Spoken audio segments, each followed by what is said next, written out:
Every single day, you perform an act of creation so complete, so total, so breathtakingly precise, that if you could see it clearly for even 5 seconds, you would never again wonder why your life looks the way it does.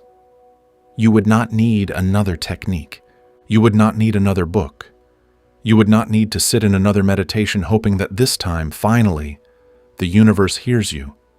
Because the truth you have been circling for months, maybe years, is not that you have failed to create your reality. The truth is that you have been creating it flawlessly the entire time. Every unwanted circumstance, every repeated pattern, every frustrating plateau. You built all of it, not by accident, not because you were unlucky, but because the mechanism of creation was running at full power, doing exactly what it was designed to do, obeying your instructions with a loyalty that borders on terrifying. The problem was never your ability to create. The problem is that no one ever showed you where the instructions are actually coming from. And they are not coming from where you think. Let us begin with the version of reality creation that most people are operating from, because it is almost entirely wrong. And the wrongness is so specific that it explains why millions of intelligent, sincere, dedicated people have tried every manifestation technique available and still find themselves waking up to the same life they were trying to escape. The popular model works like this. You decide what you want. You visualize it. You affirm it. You write it down. You feel grateful for it in advance. You raise your vibration. And then you wait for the universe to deliver it, like some kind of cosmic shipping service that processes orders based on the clarity of your intention and the intensity of your emotion. And when it doesn't arrive, you assume you did something wrong. Your vibration wasn't high enough. Your doubts crept in and contaminated the order. You didn't believe hard enough. You didn't visualize with enough detail, so you go back and try again. More affirmations, more gratitude lists, more visualization sessions with your eyes squeezed shut so tight that your forehead aches. And the cycle continues. Try, fail, blame yourself, try harder, fail again. Here is what is actually happening. You have been treating reality creation as though it were a transaction between you and some external force, as though you were standing on one side of a counter, placing an order, and the universe were standing on the other side, deciding whether or not to fill it. This model feels intuitive. It matches the way you interact with the physical world. You go to a store, you ask for something, you receive it, or you don't. But reality creation does not work like a transaction. It works like a projection. Imagine a film projector in a dark theater. The light passes through a strip of film and casts an image on the screen. The image on the screen is your external reality.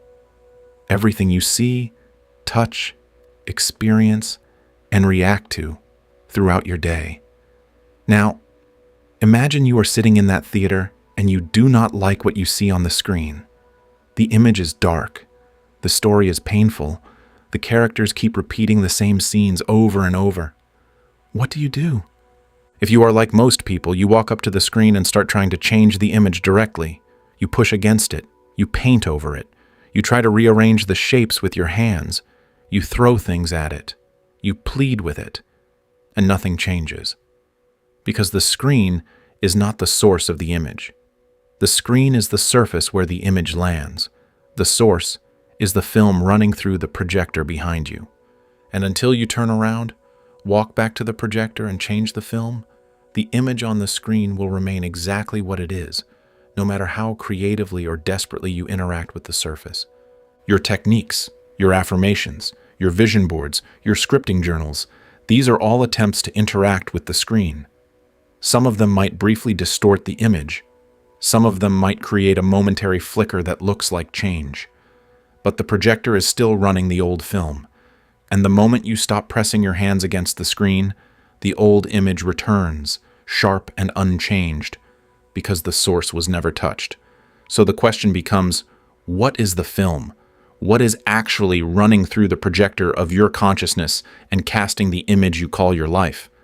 The film is your state of being, not your thoughts about your state of being, not your affirmations about your state of being. your actual state, the total inner configuration of who you feel yourself to be at the deepest, most unperformed level of your existence. Your state of being is not one single thing. It is a living composite. It is the intersection of what you believe to be true about yourself, what you believe to be true about the world, and the emotional texture that arises naturally from those beliefs. It is the felt sense of your own identity, and it is operating constantly, silently, beneath the surface of everything you consciously think and do. Here is how to recognize it. Your state of being is not what you tell people when they ask how you are doing. It is not the answer you rehearse. It is the feeling you carry when no one is asking. It is the atmosphere of your inner world when you are alone, unoccupied, with nothing to distract you from the raw experience of being yourself. Some people carry an atmosphere of quiet security. Others carry an atmosphere of low-grade dread. Some inhabit a felt sense of expansion, of possibility, of things working in their favor. Others inhabit a felt sense of contraction, of waiting for the other shoe to drop, of bracing against a world that has shown them, again and again, that comfort is temporary and loss is inevitable. You know your state not by examining your thoughts, but by noticing the emotional weather that persists regardless of your thoughts. You can think positive thoughts all day and still carry a state of unworthiness. You can recite abundance affirmations every morning and still inhabit a state of profound scarcity. The thoughts sit on the surface like leaves floating on a lake. The state is the temperature of the water itself, and it is the temperature, not the leaves, that determines what can live in that lake and what cannot survive there. This is why two people can use the identical technique and get opposite results. One person visualizes wealth from a state of genuine inner abundance. The visualization resonates with the state. It amplifies what is already present, and reality conforms. The other person visualizes wealth from a state of financial terror. The visualization contradicts the state. It creates internal friction rather than alignment. And reality conforms to the state, not the visualization, because the state is the film in the projector, and the visualization was just a picture someone held up in front of the screen for a moment before putting it back down. The technique was never the point. The state was always the point. The technique is only useful insofar as it helps you enter and sustain the state. If it does not shift your state, it is decoration. Beautiful, well-intentioned decoration that changes nothing. So how does a state become a reality? What is the actual mechanism that translates an internal feeling into an external circumstance? Because this is where most teachings become vague, and vagueness is where people lose faith and abandon the process. The mechanism operates through 3 channels simultaneously, and all 3 are always active whether you are aware of them or not. The first channel is perception. Your state determines what you notice. This is not mysticism. This is neuroscience. Your brain processes roughly 11 million bits of sensory information per second. Your conscious mind can handle approximately 50. That means your brain is making constant, ruthless decisions about what to bring to your attention and what to filter out. And the primary criterion it uses to make those decisions is relevance to your existing beliefs and emotional state. A person in a state of lack will walk through a world full of opportunities and see none of them. Not because the opportunities are hidden, because their perceptual filter has categorized them as irrelevant. The filter is tuned to evidence of scarcity, evidence of difficulty, evidence that confirms the felt sense of not having enough. And it finds that evidence with remarkable efficiency because there is always evidence for whatever you are looking for. Always. The world is too vast and too complex to present a single objective picture. It presents you with a custom version, edited by your state. And you mistake that edited version for the whole truth. A person in a state of abundance walks through the same world and sees entirely different things. The same conversation that the first person experienced as a dead end, the second person experienced as a doorway, not because they are smarter, not because they are more talented, because their state configured their perception differently, and perception is the first layer of how reality gets created. The second channel is behavior. Your state does not just determine what you see, it determines what you do. And more importantly, it determines the quality of energy behind what you do. A person who carries a state of unworthiness will unconsciously sabotage the very opportunities they consciously desire. They will hesitate at the moment that requires boldness. They will say the thing that pushes people away at precisely the moment intimacy becomes possible. They will undercharge for their work, accept less than they deserve, and make choices that quietly confirm the belief that they are not worth more. None of this is deliberate. None of it is conscious. It is the state expressing itself through action, the way water always finds the lowest point. It is not thinking about flowing downhill. It simply flows according to its nature. And your behavior flows according to your state. The third channel is the one that is hardest to explain and the one that operates with the most power. It is what some traditions call resonance and others call energetic matching. Your state emits a frequency, not as a metaphor, as a felt, tangible, experienceable quality that other people and situations respond to beneath the level of conscious awareness. You have experienced this every time you walked into a room and felt the energy of the space before anyone spoke a word. You have experienced it every time you met someone and felt an immediate sense of trust or unease that had nothing to do with what they said. Your state broadcasts, constantly, and the broadcast attracts and repels circumstances that either match or clash with its frequency. This is not about the universe reading your mind. It is about the simple principle that coherent signals attract coherent responses. When your inner state is one of settled confidence, you emit a signal that other people unconsciously read as trustworthy, capable, and safe. Opportunities flow toward you because the people offering those opportunities feel drawn to your energy without being able to articulate why. When your inner state is one of chronic anxiety and self-doubt, you emit a signal that others unconsciously read as unstable, and they withdraw. Not out of cruelty, out of the same instinct that makes you step back from a ledge. The signal told them something, and they listened. These three channels, perception, behavior, and resonance, are always operating in unison. They are always producing results, and they are always being directed by your state, which means your state is not a passive mood. It is the master control panel of your entire reality, and every moment you spend in a particular state is a moment you are programming all three channels to produce a reality that matches it. Now I know the objection that is forming, because it is the same one that forms in every honest person who encounters this idea.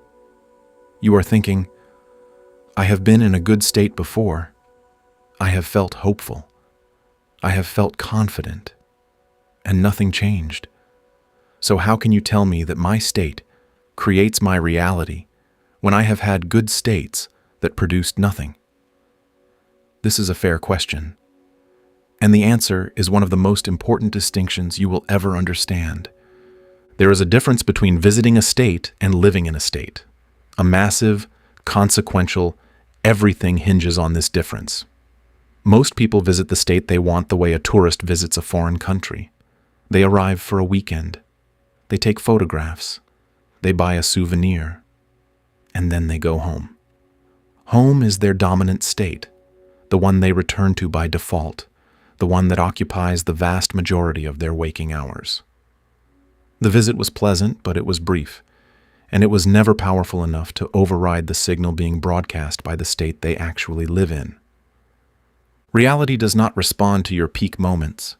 It responds to your dominant state, the state you inhabit most of the time, the one you return to when you stop trying to feel differently, the one that runs automatically when you are not consciously managing your inner experience. If you spend 20 minutes in the morning feeling abundant and then spend the remaining 15 hours and 40 minutes feeling financially anxious, you are not broadcasting abundance. You are broadcasting anxiety with a 20-minute interruption. And the universe is responding to the broadcast, not the interruption. This is not discouraging news. This is liberating news, because it means the failure was never in the principle. The failure was in the application. You were not wrong about the power of your state. You simply were not in the state long enough or deeply enough for it to become the dominant signal. And now that you understand this, you can approach the work differently. So how do you change your dominant state? Not visit a new one for 20 minutes. Actually move into it. Take up residence. Make it the home you return to rather than the vacation you occasionally escape to. The first thing to understand is that you cannot think your way into a new state. This is where affirmations fail most people. Affirmations are thoughts. They live in the intellectual layer of your mind. But your state lives deeper than thought. It lives in your nervous system, in your body, in the felt sense of who you are. You can recite a sentence 1,000 times and never once touch the layer where your state actually resides. To change a state, you must access it through the same door it was installed through, and that door is feeling. Your current state was not installed through logical argument. No one sat you down and convinced you with evidence that you were unworthy, or that life was a struggle, or that money was hard to come by. These beliefs were absorbed through experience, through repetition, through the accumulated weight of thousands of moments that carried a particular emotional charge. They seeped into you the way moisture seeps into the walls of a house, slowly, silently, until the walls themselves were damp, and you mistook the dampness for the nature of the wall rather than recognizing it as something that had soaked in from outside. To change the state, you must soak in something new. And the method is deceptively simple. You must practice the feeling of the state you want to inhabit until it becomes more familiar than the feeling of the state you are leaving. Here is how this works in practice. Choose a moment during the day, ideally the first minutes after waking and the last minutes before sleep, when your conscious defenses are softest and your subconscious mind is most receptive. Close your eyes and bring to mind not the thing you want, but the person you would be if you already had it. Not the car, the house, the relationship, the bank account, the person. How does this person feel when they open their eyes in the morning? What is the quality of ease in their body? What is the emotional atmosphere they carry throughout an ordinary, unremarkable afternoon? Now feel that, not as a future possibility, as a present reality. Let it settle into your chest, your shoulders, your breathing. Let your body register the feeling the way it registers the warmth of sunlight. You are not pretending. You are rehearsing. You are giving your nervous system a new experience to reference, a new pattern to recognize as familiar, a new baseline to return to. Do this not once. Do this daily. Do this with the same consistency you bring to brushing your teeth. Not because it is a chore, but because you understand that every session is a deposit into a new dominant state. And when enough deposits have been made, when the new feeling has been rehearsed so many times that it begins to arise on its own without prompting, you will notice something extraordinary. Your perception starts to shift before your circumstances do. You begin to see openings where you once saw walls. You begin to respond to challenges with a steadiness that surprises you. You begin to carry yourself differently, speak differently, make different choices, not through discipline, but through the natural expression of a state that has quietly, fundamentally changed. And then the circumstances follow, not because you forced them, because they had no other option. The screen can only display what the projector is showing, and you change the film. But here is what you must be prepared for, because this is where the process tests you and where most people abandon it just before the shift becomes visible. There will be a period, and it is unavoidable, where your inner state has changed, but your outer reality has not yet caught up. You will feel different inside. You will know something has shifted. But the bank account still shows the old number. The relationship still carries the old tension.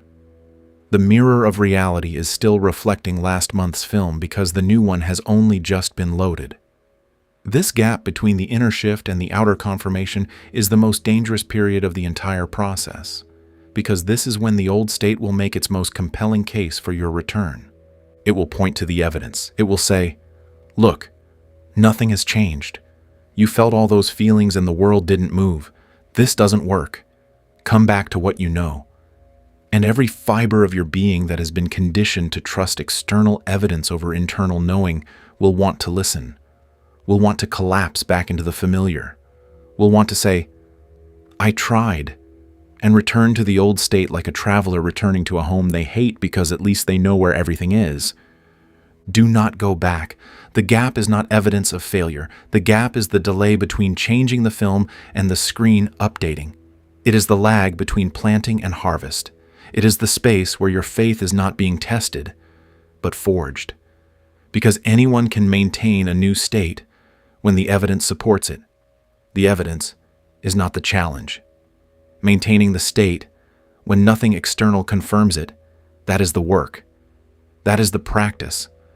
That is the moment where creation actually happens, in the dark, unseen, with nothing but your own inner knowing to sustain you. Hold the state, not with clenched fists, not with desperate intensity, with the quiet patience of someone who placed an order and knows the kitchen is working. You do not need to storm into the kitchen and check on the chef. You do not need to send your order 14 more times. You need to sit at your table, enjoy your water, trust the process, and know that what you asked for is being prepared even though you cannot yet see it. There is one more thing about reality creation that almost no one discusses, and it may be the most important thing of all. You do not need to understand every detail of how this works in order for it to work. You do not need to master quantum physics. You do not need to decode every metaphysical text ever written. You do not need to achieve some level of spiritual perfection before you are qualified to create consciously. You have been creating unconsciously your entire life with zero understanding of the mechanism, and it worked flawlessly. The mechanism does not require your comprehension. It requires your participation, and your participation is simple. Not easy, simple. Feel the reality you want to live in. Feel it now. Feel it as though it is already the truth of who you are. Let that feeling become your resting place, your home, the atmosphere you return to when the noise of the day fades and you are left alone with yourself. Do this not to get something, but because the feeling itself is the destination. The external results are just the echo. The feeling is the thing. It was always the thing. You have spent years trying to manipulate the echo, rearranging the screen, bargaining with the reflection. And the projector sat behind you the entire time, patiently waiting for you to turn around and notice it, waiting for you to realize that the power was never in the image on the wall. It was in the light passing through the film. It was in you. It was always, only, ever in you. Turn around now. Walk to the projector. Place your hands on the film and choose with the full weight of your awareness what you want to see next. The screen has no choice but to show it.